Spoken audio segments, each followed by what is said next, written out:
Hi, ഞാൻ നവാസ്. അപ്പോൾ അഞ്ചാമത്തെ സ്കില്ലാണ് ക്ലോസിംഗ് സ്കില്ല്. അപ്പോൾ നമ്മളെ മൈൻഡ് സെറ്റ് റെഡിയാക്കി, നമ്മൾ പ്രൊഡക്റ്റിനെ കുറിച്ചിട്ടും കസ്റ്റമറെ കുറിച്ചിട്ടും നല്ല നോളജ് ഉണ്ടായി, നമുക്ക് നല്ല കമ്മ്യൂണിക്കേഷൻ സ്കില്ലുണ്ട്, അത് പ്രസൻറ്റ് ചെയ്യുന്ന രീതി റെഡിയാണ്. ഫൈനലാണ് ക്ലോസിംഗ് സ്കില്ല്. ക്ലോസിങ്ങിൻ്റെ സമയത്ത് നമ്മൾ എന്ത് ചെയ്യണം?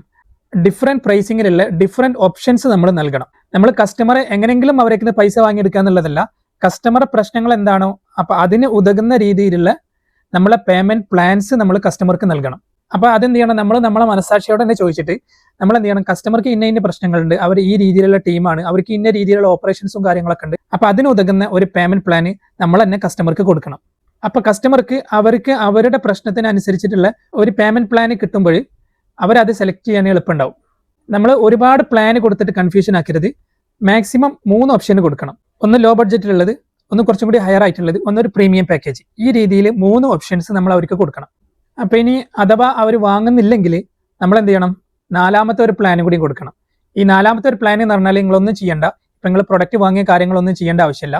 പക്ഷേ നിങ്ങൾ ഇങ്ങനത്തെ ഒരു സോഫ്റ്റ്വെയർ ഉപയോഗിച്ചിട്ടില്ലെങ്കിൽ അവർക്ക് ഉണ്ടാകുന്ന നഷ്ടങ്ങളെ കുറിച്ചിട്ട് നമ്മൾ പറഞ്ഞ് മനസ്സിലാക്കി കൊടുക്കണം. ഇപ്പോൾ ഉദാഹരണത്തിന് നമ്മൾ സോഫ്റ്റ്വെയർ എടുത്താൽ ഒരു വർഷത്തേക്ക് നമ്മൾ എന്താണ് ഒരു ചെറിയ പൈസയെ വരുന്നുള്ളൂ. പക്ഷേ ചിലപ്പം അവർക്ക് വരുന്ന ഒരു കസ്റ്റമറെ അവർക്ക് നഷ്ടപ്പെടുമ്പോൾ തന്നെ ഇതിനേക്കാളും എത്രയോ ഇരട്ടി നഷ്ടം അവർക്ക് സംഭവിക്കും.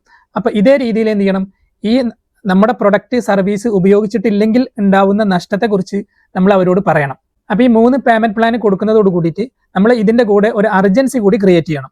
മീൻസ് ശരിക്കും ഇതിൻ്റെ പ്രൈസ് ഇത്രയാണ്, പക്ഷേ ഇപ്പോൾ നിങ്ങൾ വാങ്ങുകയാണെങ്കിൽ ഈ ഡിസ്കൗണ്ട് പ്രൈസ് എന്നുള്ള രീതിയിൽ നമ്മൾ അതിനെ പ്രസൻറ്റ് ചെയ്യണം. അല്ലെങ്കിൽ ഇപ്പോൾ നിങ്ങൾക്ക് ഇങ്ങനെ കുറച്ചും കൂടി ഒരു എക്സ്ട്രാ ഫീച്ചർ ആഡ് ചെയ്തിട്ട് അതിനോട് കൂടിയിട്ട് കൊടുക്കണം. അപ്പോൾ എന്ത് ചെയ്യും? കസ്റ്റമർക്ക് ഒരു അർജൻസി, പെട്ടെന്ന് വാങ്ങണം എന്നുള്ളൊരു മാനസികാവസ്ഥയ്ക്ക് വരും. അപ്പോൾ ഇതാണ് ഒരു സെയിൽസിൻ്റെ 5 സ്കില്ല് വേണ്ടത്. ഒന്ന്, നമ്മൾ മൈൻഡ് സെറ്റ് റെഡി ആവണം. 2, നമ്മളെ പ്രൊഡക്റ്റിനെ കുറിച്ചിട്ടും കസ്റ്റമറെ കുറിച്ചുള്ള നോളജ് വേണം. 3, കമ്മ്യൂണിക്കേഷൻ സ്കില്ല് വേണം. 4, പ്രസൻറ്റേഷൻ സ്കില്ല് വേണം. 5, ക്ലോസിംഗ് സ്കില്ല് വേണം. Thank you.